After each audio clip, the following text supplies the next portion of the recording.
우리 창세기에는 대표적인 족장 네 사람이 등장합니다. 아브라함, 이삭, 야곱, 요셉. 그렇죠. 이 네 사람의 이야기가 창세기의 대부분을 차지하게 됩니다. 그 중에서도 이 야곱의 인생은 참으로 파란만장했다, 그렇게 이야기할 수 있습니다. 그가 젊었을 때는 외삼촌 라반에 있는 라반이 있는 하란에 가서 20년 타향살이를 했습니다. 늙어서는 또 애굽에 가서 살다가 애굽에서 죽습니다. 그러니까 야곱의 인생은 하란으로 도망갈 때, 그리고 이제 거기서 일가를 이룬 다음에 다시 돌아오게 될 때, 그럴 때 매우 특별한 경험을 했다고 이제 성경은 이제 야곱의 이야기를 이렇게 전하고 있습니다. 야곱이 경험한 그 특별한 사건들을 통해서 결국은 그의 신앙은 깊어졌다, 이렇게 말할 수 있습니다. 오늘 본문은 그가 다시 돌아올 때 그가 겪었던 대표적인 경험의 사건을 다루고 있습니다. 야곱은 태어날 때부터 좀 독특했죠. 보통 사람들은 다 빈손으로 태어나는데 야곱은 좀 달랐습니다. 그러니까 빈손으로 세상에 나오지 않았습니다. 어머니 뱃속에서 나올 때서부터 뭔가를 이제 움켜쥐고 나왔다고 성경은 그렇게 기록하죠. 형의 뒷발꿈치를 잡고 태어난 그런 야곱입니다. 그래서 야곱의 인생을 한마디로 움켜쥐는 인생이었다, 이렇게 표현하기도 하고 이해하곤 합니다. 그러니까 태생적으로 야곱은 뭔가를 움켜쥐는 사람이다라고 말할 수 있죠. 그러나 안타깝게도 야곱이 자신이 움켜졌던 것들로 인해서 좋은 결말을 보지는 못했습니다.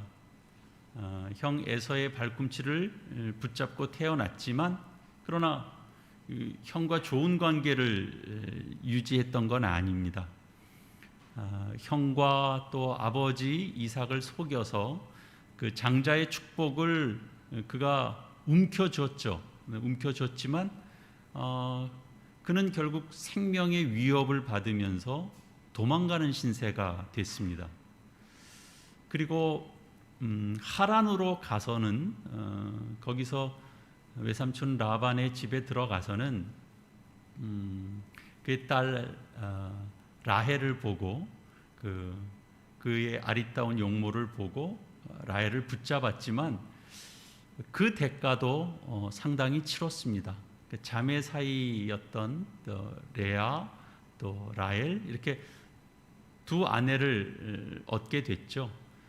그 바람에 질투도 있고 다툼도 생겼죠. 그것만 있었나요? 그들의 여종까지를 다 포함한 그런 가정을 이제 이루게 됐는데, 우리가 상식적으로 생각해봐도 평온할 리가 없습니다. 그 후에도 야곱은 재산을 움켜쥐게 됐습니다. 라반의 집에서 열심히 일하면서 그가 쌓은 재산입니다. 물론 그 속에는 그 나름의 실력을 또 발휘한 부분들이 있죠.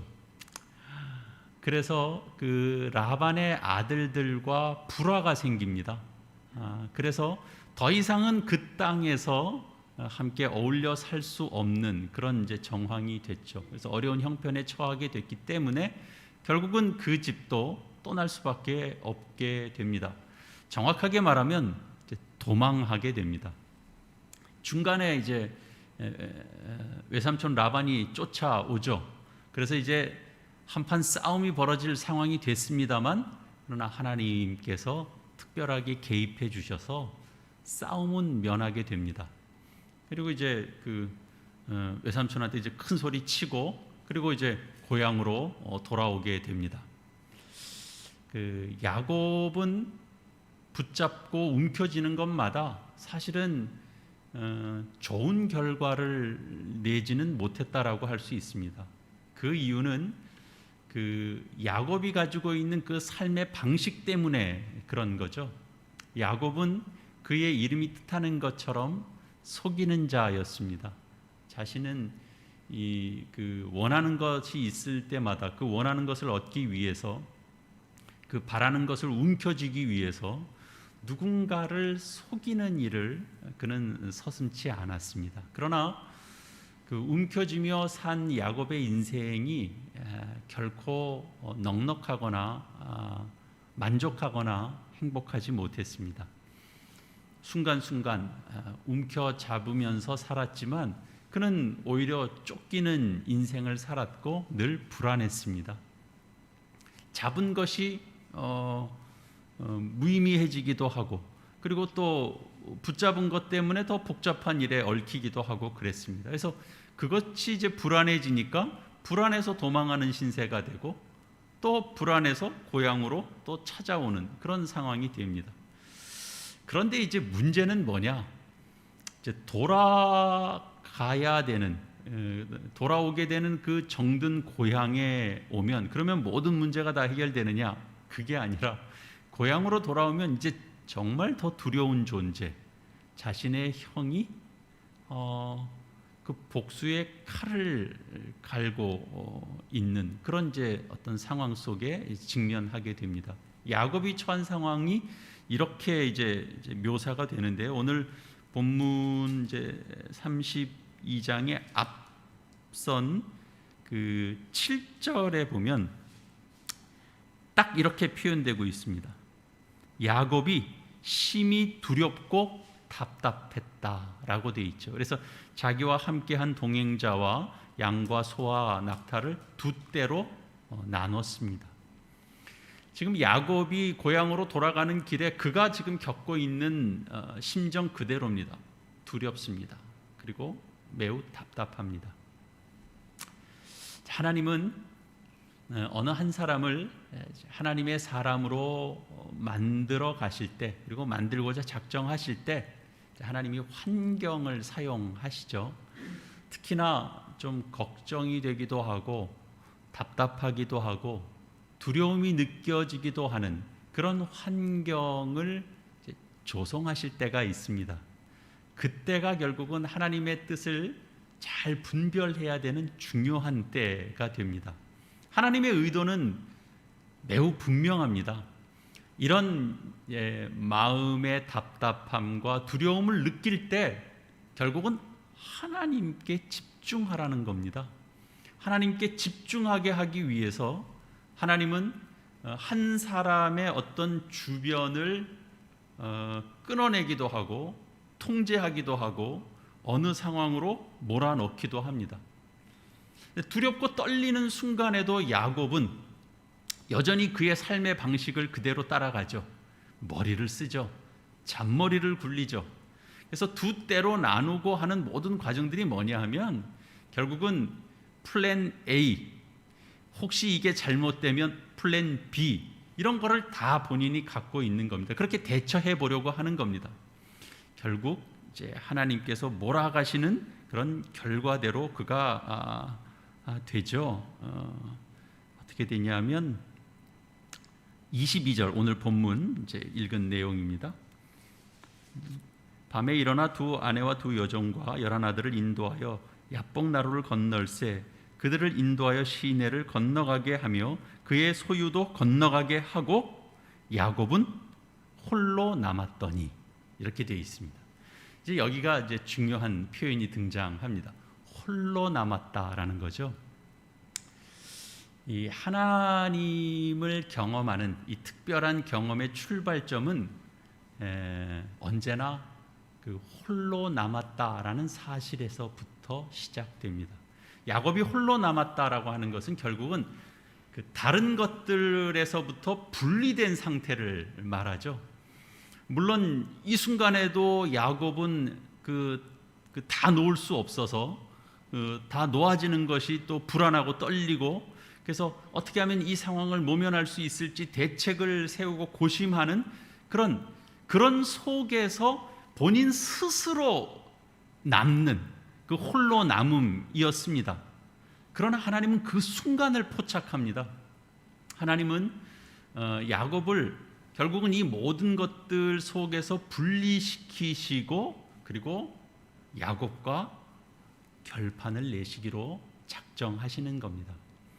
성경에 나오는 이제 하나님에 대한 경험, 그것과 관련된 여러 사건 이야기들을 우리가 떠올려 보시면 언제나 그 공통점이 있습니다. 대부분 홀로 있을 때 일어납니다. 모세도 그랬죠. 모세도 그렇고 이사야도 그렇고 예레미야도 그렇습니다. 야곱이 젊은 시절 다 바쳐서 모은 모든 재산과 그리고 자신이 이룬 일가는 지금 야곱 곁에 없습니다. 그 재산과 가족은 그 야곱이 자신을 확인할 수 있는 조건이었습니다. 그걸 보면 지금 나를 알 수 있는 조건들이었어요. 그러나 지금은 어떤 때냐면 지금은 이제 밤중이고 그리고 그것들은 지금 보이지 않는 때입니다. 아주 절대 고독의 순간이죠. 여러분, 우리가 지구상에서 여러분들도 정말 난 참 혼자다. 나는 오로지 나 혼자인 것 같아. 이제 그런 걸 여러분들도 아마 경험해 보셨을 겁니다. 개인적 차이는 있을지 모르나 이런 경험 자체가 전혀 없는 사람은 사실 잘 없습니다. 그러나 이제 그런 경험들을 해도 그런 경험을 정말 정면으로 돌파할 용기는 사실 대부분 부족하죠. 부족한 게 문제면 문제일 겁니다. 그러나 그런 경험들은 우리가 다 크게 작게 다 경험합니다. 현대인들이 다 그 홀로 있는 것을 두려워하죠. 그 외로운 상태에 있게 되는 것을 불행한 것이라고 생각하기 때문에 계속 누군가를 찾게 됩니다. 그리고 계속 무언가를 찾게 됩니다. 친구를 찾고 가족을 찾고 부모를 찾기도 하고 오락거리를 찾기도 하고 돈을 찾기도 하고 그렇게 되죠. 요즘처럼 스마트폰이 보편화된 세상 속에서는 그런 현상은 훨씬 더 심해졌다라고 볼 수 있습니다. 무슨 SN상에서도 얼마든지 소통거리를 찾아가려고 그러면 얼마든지 많이 만들어 가잖아요. 그래서 사실 요즘 젊은이들은 정말 짧은 시간도 홀로 있지 못합니다. 스마트폰을 움켜쥐고 있어야 됩니다. 평소에 정말 내가 이거 정말 마치 내가 죽는 것과 같은 그런 절대 고독을 느껴보지 못한 사람은 사실은 하나님을 경험하기가 어렵습니다. 하나님은 누구를 통해서 전해 듣거나 소문으로 만나거나 그럴 수 있는 분이 아니거든요. 각자가 그 한 사람이 정말 하나님을 1대1로 경험하고 대면하고 그래서 그 하나님에 대한 경험이 자신의 신앙 속에 채워져 가기 때문에 그렇습니다. 그러니까 홀로 만나는 그런 경험, 그것이 정말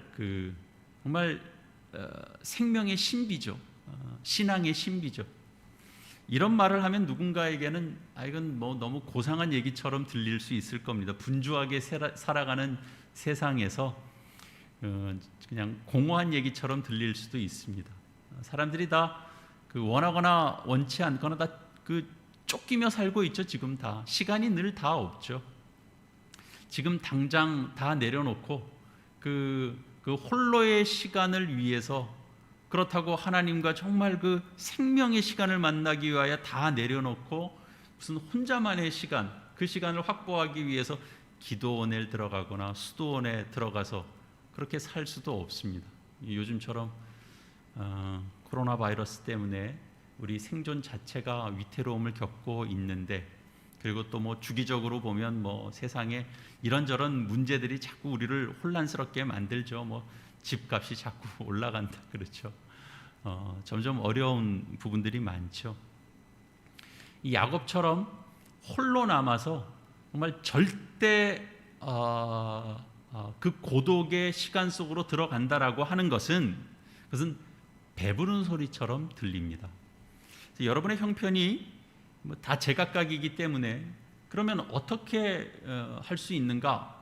그럴 때 사실은 뭐다 이렇게 딱 얘기할 수는 없겠습니다만 다만 이 야복 나루터에서 이 천사와 씨름했던 야곱처럼 사실은 우리가 가족, 재산, 무슨 취미 활동 이런 것들로 다 뒤덮여 있어서 뭘 끊어낼 수 없는 그런 묶여져 있는 삶 속에서 부단한 삶을 살아가고 있는 우리의 현실 속에서 사실은 어렵죠. 그러나 성경은 하나님의 경험이 없으면 너희는 그 신앙이 깊어지지도 않고 성장하지도 않는다라고 우리에게 알려줍니다. 그러면 우리가 이렇게 한시도 떨어질 수 없는 이런 일상에 묶여져서 살고 있는데 우리가 어떻게 그것을 단절하는 그런 시간들을 우리가 살 수 있는가 하면 다 형편이 좀 다르지만 두 가지 정도로 얘기할 수 있을 것 같습니다. 하나는 우선 그래도 영적인 차원에서 이 야곱처럼 홀로 남는 시간을 일상에서 확보해내는 것입니다.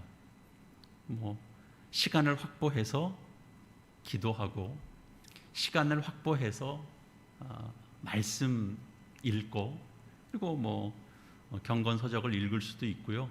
또 어떤 사람에게 있어서는 정말 시간을 내어서 나 혼자만의 어떤 그 산책의 시간을 가질 수도 있고요. 누군가는 정말 조용히 나만의 시간으로 그 텃밭을 일고 갈 수도 있을 겁니다. 어떤 이는 정말 휴가를 내서 정말 기도원을 가거나 어떤 공간을 찾을 수도 있겠죠. 자신과 관계되는 어떤 부분들을 끊어내고 온전히 자신의 혼자가 되는 그런 시간, 그런 순간, 그런 것들을 일상에서도 만들어내야 되고 때로는 어떤 경우 내가 계획해서 하루 이틀, 2, 3일 이런 시간들을 우리는 만들어낼 수 있어야 된다는 겁니다. 중요한 건 그 홀로 남는 시간입니다. 그 시간의 목적은 하나님과의 시간을 위해서입니다. 그럴 때 우리는 홀로 남지만 죽을 것 같은 시간이 아닙니다. 전혀 외롭지 않는 경험이 됩니다. 외롭지 않는 정도가 아니고 훨씬 그 시간들을 목적을 가지고 우리가 확보해낼 때는 그 시간이 훨씬 더 풍요롭고 풍성하고 자유롭습니다. 야곱의 고백처럼 이 어떤 생명이 보존되는 경험을 그 속에서 할 수 있는 거죠. 두 번째는 예배입니다. 구약 이스라엘 백성들은 그 안식일을 지키라는 그 말씀을 따라 그들이 예배하며 살았습니다. 예루살렘에 사는 사람들 다 성전에 모여서 제사 드리고 다른 지역에 사는 사람들은 안식일에는 회당에 모여서 찬송하고 말씀 읽고 시편 말씀 읽고 또 설교하면 설교 듣고 그랬습니다.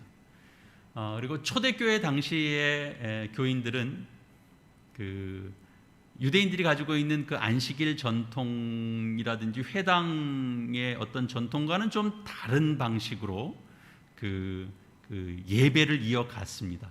주일에 모여서 그들이 성찬을 나눴고요. 그리고 말씀 읽고 그리고 함께 예배했습니다.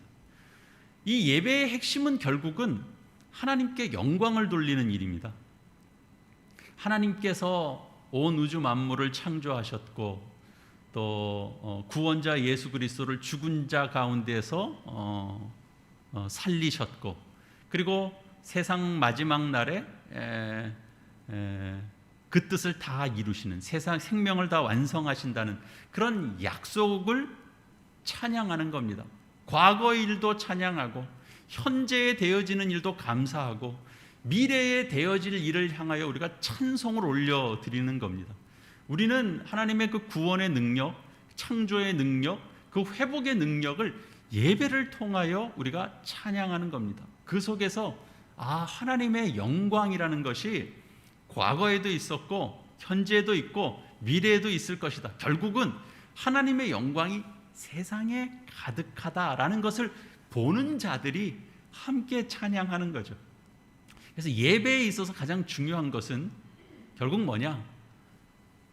어떤 사사로운 일들도 사실은 예배를 드리는 그 시간 속에는 그 사사로운 일들이 개입되지 못한다라는 겁니다. 그리고 개입되지 못하게 해야 되는 것입니다. 바로 이런 집중과 관련된 부분이 오늘 본문 속에 좀 다르게 또 표현되어 있습니다. 뭐냐면 어떤 사람과 씨름했다라는 거죠. 야곱이 어떤 사람이라고 표현되어 있습니다. 야곱이 그때는 몰랐으니까요. 나중에 그가 하나님이셨구나를 이제 깨닫게 되죠. 천사와 씨름했죠. 여기 씨름이라고 표현되어 있는 말은 사실은 그 먼지가 쌓이다, 붙잡다 그런 이제 말에서 나온 말입니다. 그러니까 먼지가 일어날 정도로 서로 격렬한 어떤 힘이 서로 오가는 겁니다. 야곱과 천사는 날이 새도록 치열하게 그렇게 씨름했습니다. 그런데 이제 하나님이 그 야곱을 이기지 못했다라고 합니다. 이기지 못했다. 이 진 게 아니고요. 이기지 못한 겁니다. 말 그대로. 고집이 센 아이가 있어요. 엄마가 이제 그 아이의 고집을 좀 안 되겠다 싶어서 이제 매를 듭니다. 오늘은 도저히 안 되겠다 싶어서. 그래서 너 자꾸 그렇게 하지 말라는 거 자꾸 하고 그러면 안 되는데 너 네 잘못을 인정하고 잘못을 빌 거야 안 빌 거야? 안 빌면 너 오늘 엄마한테 계속 매를 맞을 수밖에 없어. 그리고 엄포를 줍니다. 그런데 이 아이가 잘못했다는 말은 죽어도 안 하는 거예요. 매를 들겠다 그러고 매도 이렇게 때리는데 그냥 몸을 부들부들 떨면서도 그 말은 안 해요. 그러면 엄마가 어떻게 돼요? 그 계속 말 나올 때까지 결국은 너 죽고 나 죽자 이렇게 됩니까? 그렇게 안 됩니다. 아이고 이러다가 애를 잡겠구나 그런 생각이 들죠. 그러면 포기합니다. 내가 졌다 그렇게 말하게 되죠. 한바탕 소란을 일으키지만 엄마는 매를 들고 씨름한 것으로 아이의 고집을 꺾지 못하는 일이 있습니다. 우리가 충분히 이해가 됩니다. 야복나루에서 하나님은 야곱을 꺾기로 작정하셨습니다. 하나님께서 야곱이 자기 땅을 떠나서 하란으로 도망할 때 그 허허벌판에서 두려움 가운데 있을 때 그 베델에서 하나님께서 만나 주셨습니다. 그에게 약속도 해 주셨습니다. 그리고 라반의 집에 가서 가정을 이루게도 했고요. 그리고 기업도 세워 주셨습니다. 또 라반의 추격을 받을 때 또 개입해 주셔서 막아도 주셨습니다. 야곱의 인생 속에 매 순간순간 하나님께서 도와주시고 찾아와 주시고 간섭해 주시고 보호해 주셨음에도 불구하고 결정적인 순간에는 야곱은 언제나 자신의 수단, 자신의 방법을 의지했습니다.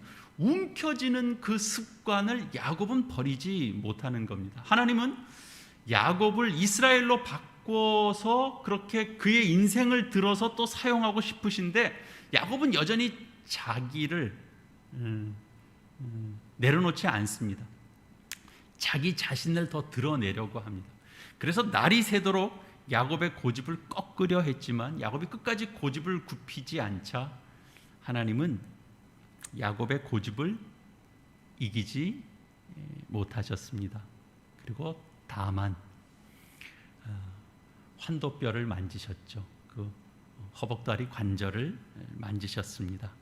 우리 25절에 있는 야곱의 그 허벅지 관절을 쳤다라고 되어 있는 이 부분은 사실은 이렇게 닿다, 만지다 그런 뜻입니다.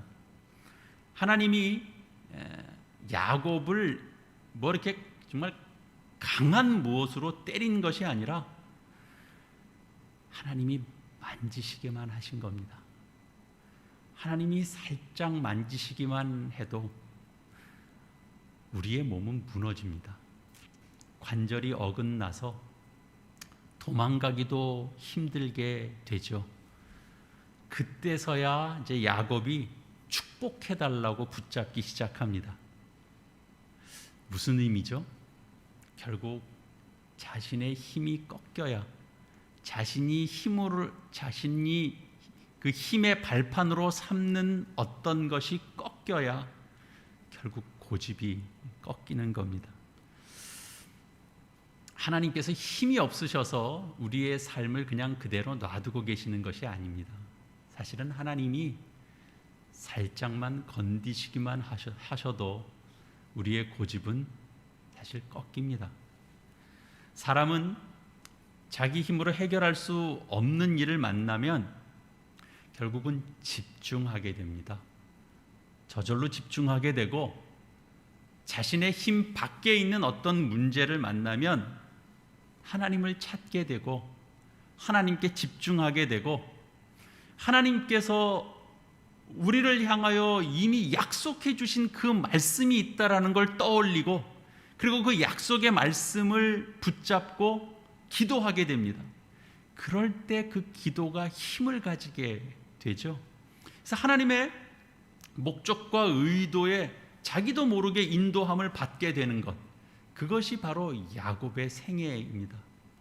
자신은 플랜 A, 플랜 B 다 동원시키고 나서 그리고 또 홀로 남아서 내가 이 밤을 넘기면서 앞으로 닥쳐올 일을 어떻게 내가 대처해야 될까? 그걸 위하여 홀로 남는 시간이었다라고 생각했겠지만 그러나 하나님이 야곱을 홀로 남기신 겁니다. 야곱의 생애에 있어서 하나님은 그동안 어쩌면 보조 수단이었을지 모릅니다. 그러나 가장 두렵고 떨리는 순간 야곱이 하나님을 찾을 수밖에 없게 된 겁니다. 우리도 마찬가지입니다. 사실 우리도 많이 움켜쥐며 삽니다. 지금도 놓지 못하는 것들이 여전히 있죠. 그래서 하나님은 우리 인생 목적에 있어서 때로는 우리가 목적하는 바에 약간 길가에 있는 그런 분일 수도 있습니다. 우리 마음에는 하나님이 있는데 마음의 중심에 있는 것은 아니고 마음 한켠 어딘가에 있을 수 있습니다. 그러나 우리가 그 목표로 하고 있고 우리가 마음 갖고 있고 우리가 욕심되고 있는 그런 부분들이 이제 좌절되기도 하고 우리가 가진 그 목표가 우리가 또 이룬 결과가 내가 기대하는 것처럼 행복으로 연결되지 않을 때 그때 사람은 비로소 하나님을 주목하게 되고 하나님을 찾게 되고 그럴 때 하나님께서 어떤 분이신가를 이전보다 더 분명하게 깨닫게 되고 하나님께서 우리 인생에 약속하신 것이 무엇인지를 보다 더 알아가게 됩니다. 결국 자신이 소원하고 목적하는 것이 아니라 하나님께서 목적하시고 하나님께서 계획하신 것이 결국 결과가 돼서 거기에 순종하는 자로 바뀌어져 가는 것, 그것이 결국은 야곱의 생애가 담고 있는, 그래서 야곱의 인생을 통해서 우리에게 성경이 하시려고 하시는 말씀은 바로 그런 것입니다. 하나님께서 목적하신 바대로 우리의 삶은 결국 그렇게 이끌려가게 된다라는 거죠. 야복 나루터에서 홀로 남아 겪게 된 이 씨름에서 야곱의 모든 계획들이 결국 막다른 골목에 도달한 겁니다. 어떤 막다른 골목이죠?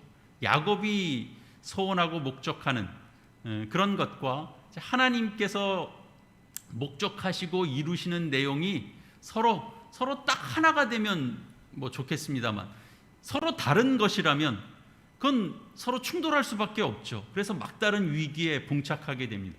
야곱의 생에서뿐만 아니라 우리 성도 모두의 생에서도 다 동일합니다. 하나님께서 깊이 간섭하시는 것이 결국 우리 인생에 찾아오는 이런 씨름입니다. 쉽게 항복하지 않죠. 야곱이 쉽게 항복하지 않은 것처럼. 그래서 하나님께서 이렇게 만지시죠.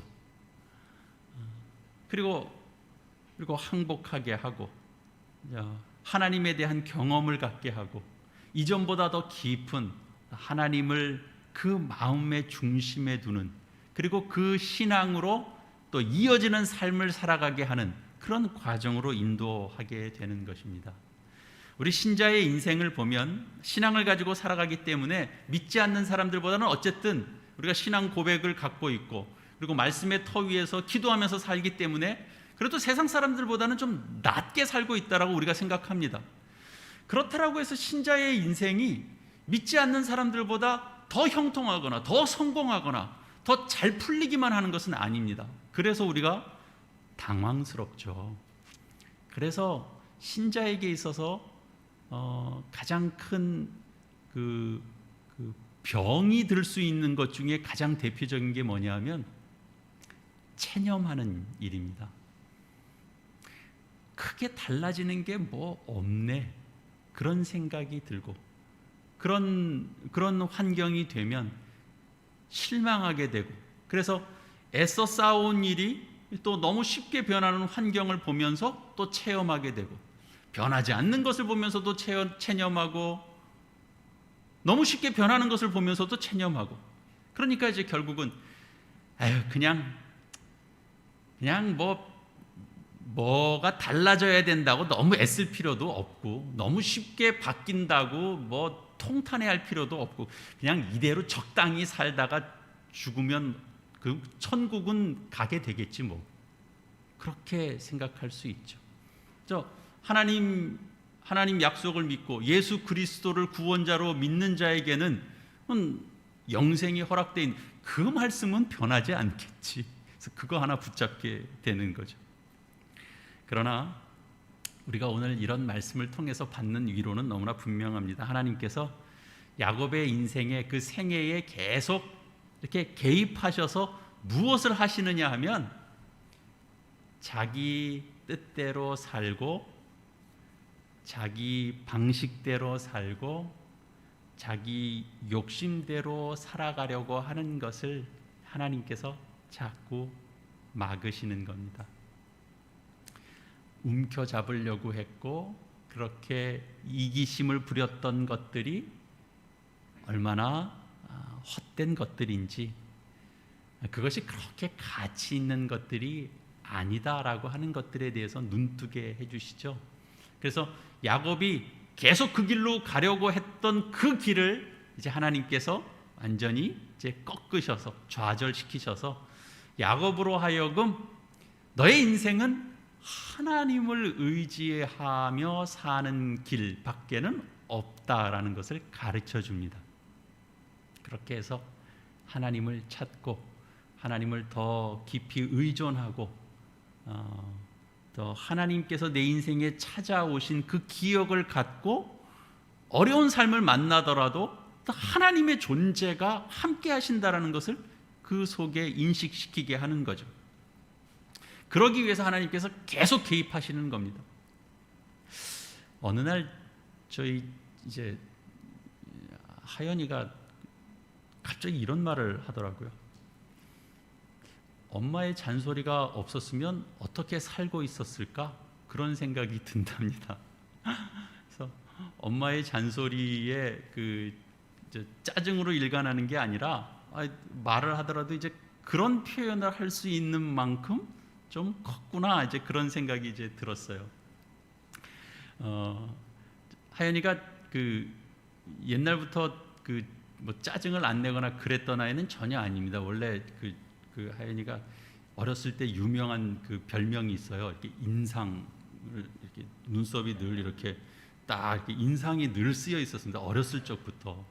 그래서 이제 교회에 딱 오면 그 교인들이 다 알잖아요. 그 목사님 저 큰딸인 줄 알잖아요. 그러면 맨날 집사님들이 그 묻고, 또 저의 아내를 만나면 늘 하는 말이 하연이가 혼났어요? 이렇게 맨날 묻는 거예요. 왜요? 하연이가 이렇게 인상을 너무 쓰고 있어서 엄마한테 혼났니? 이런 것만 맨날 묻는 거죠. 엄마는 속상하죠. 근데 어느 날 그런 얘기를 하더라고요. 그래서 또 좀 많이 컸구나, 이제 그런 생각이 들었습니다. 그래도 그러면 뭐 지난 세월이 다 지났냐? 절대로 아닙니다. 여전히 저희 집은 시끄럽습니다. 아침부터 저녁까지. 어제도 시끄러웠고 오늘도 시끄러울 겁니다. 우리 집사람이 계속 그 얘기를 합니다. 뭐 애들한테 좀, 저도 듣는 얘기예요. 좀 닦은 휴지는 아무렇게나 두지 마시고 꼭 휴지통에 버려주세요. 쓰셨으면 왜 이게 밖에 있냐고 맨날 그럽니다. 아이들한테 늘 이빨 닦아라. 아이스크림 먹은 지가 언젠데 아직까지 그냥 그대로 그냥 있냐.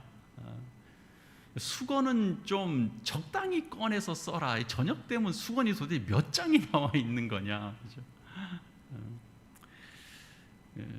그렇죠. 대표적인 거 뭐 있죠.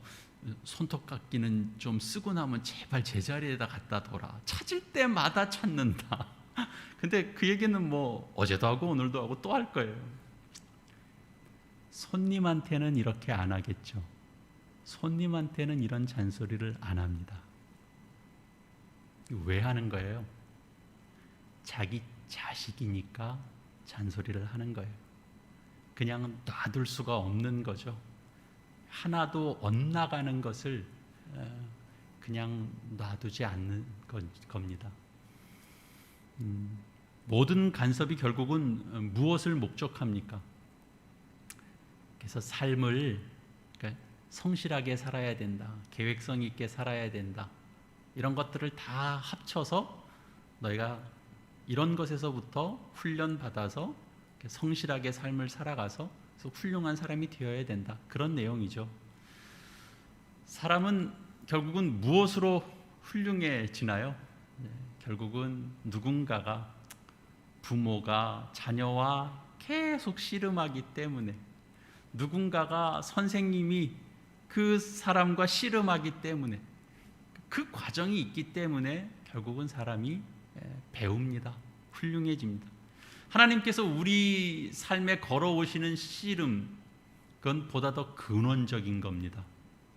그냥 너희 성실하게 살아라, 이빨 잘 닦고 살아라, 그 정도가 아니고 너가 움켜쥐고 사는 그 인생에서 놓을 수 있는 인생으로, 너가 세상 것에 움켜잡고 살던 인생에서 하나님을 붙잡고 사는 인생으로 이렇게 근본적인 변화를 일궈내게 하시는 씨름을 걸어오십니다.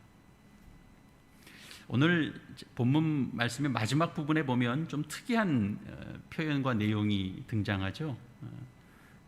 제가 읽어드리겠습니다. 31절입니다. 그가 분이엘을 지날 때에 해가 돋았고 그의 허벅다리로 인하여 절었더라. 야곱이 밤새도록 하나님과 씨름했기 때문에 몸은 몸대로 지칠 대로 지쳤고, 또 해가 돋았고 일상으로 다시 돌아와야 되고, 또 그 일상은 또 험한 일을 또 다시금 이제 겪어야 되는 그런 일상인데, 하나님과 씨름한 것으로 인하여 장애를 얻었습니다. 그가 다리를 절었다라고 되어 있습니다. 이게 뭔가 싶죠. 결국 하나님께서 씨름을 걸어와서 남긴 결과가 장애를 하나 얻은 겁니다. 그러나 우리가 다르게 생각해 보면 우리는 너무 건강한 게 문제죠. 우리가 너무 건강해서 우리 스스로 잘난 척할 때가 많죠. 우리가 너무 건강해서 뭐든지 할 수 있을 것 같은 게 우리 속에 작동될 수 있죠. 너무 건강해서 아직은 하나님이 그다지 간절하지 않을 수 있죠. 그런 건강함보다는 몸의 어떤 장애, 우리 마음의 어떤 장애를 가지고 그래서 그것 때문에 하나님을 더 찾게 되는 인생이 더 복된 인생이 아닐까요? 야곱이 살면서 그가 그 장애를 느끼며 경험할 때마다 이날의 경험을 떠올리게 되지 않았을까요? 하나님을 대면했던 이 분이엘에서의 경험을. 그 장애를 사도 바울의 표현을 좀 빌려보자면 사도 바울은 이런 식으로 표현한 적이 있어요. 예수의 흔적. 내가 내 몸에 예수의 흔적을 지니고 있노라. 그런 표현을 했거든요. 여러분은 하나님과 관계하고 또 하나님과 인생을 또 맡기고 기도하고 찾고 그리고 동행하는 인생 속에서 여러분은 어떤 흔적을 가지고 계십니까? 여러분은 누군가에게 어떤 경험을 나누실 수 있으십니까? 우리 야곱의 인생에서 보듯이 우리 또한 하나님의 변함없는 개입과 인도하심을 우리 삶에서 겪는 그런 사건들이 있습니다. 그런 사건들을 우리가 확인할 수 있어야 됩니다. 고생을 겪게 하신 사건을 통해서 하나님은 더 크게 하나님의 사람으로 만들어 가시기도 하시고 그리고 어떤 때는 길을 열어서 너 열심히 이제부터는 일을 펼쳐라 그러면서 더 크게 하나님의 사람으로 만들어 가시기도 하십니다. 어떤 정황에 있든지 하나님의 자녀는 하나님의 목적하심을 따라서 빚어져 갈 수밖에 없습니다. 하나님의 손길 안에서 우리가 다 깨닫지 못하는 그런 영광과 복됨과 그리고 승리가 있습니다. 여러분 그 믿음을 가지시고요. 그 믿음 안에서 여러분 순종해 나가시고 그 믿음 안에서 주 앞에 충성하는 삶을 살아가시길 바랍니다. 우리가 험한 인생을 또 맞닥뜨릴 수 있습니다. 상관없습니다. 그 속에서도 하나님은 계속 함께 하십니다. 야곱이 이날 큰 체험을 겪었다고 이 뒤에 야곱의 인생이 아무 문제가 없었던 게 아닙니다. 그 뒤로는 앞에 있었던 것보다도 더 막막한 인생을 그가 겪습니다. 그러나 하나님이 함께하고 있다는 걸 야곱이 압니다. 하나님과 붙잡힌 인생이 되어 그 모질 수 있는 인생을 살아갑니다. 승리하며 나아갑니다. 우리 모두도 하나님께서 우리를 찾아오셔서 간섭하시는 그 은혜들을 우리가 풍성히 누리고 그 믿음 안에서 더 하나님과 함께 하시는 삶으로 나아가시는 저 여러분 되시기를 이 말씀으로 축원합니다. 우리 함께 오늘의 이 말씀과 화음을 이루는 삶이 되기 위하여 우리 각자 삶을 또 하나님 앞에 결신하는 마음으로 우리 화음의 기도 함께 드리시겠습니다.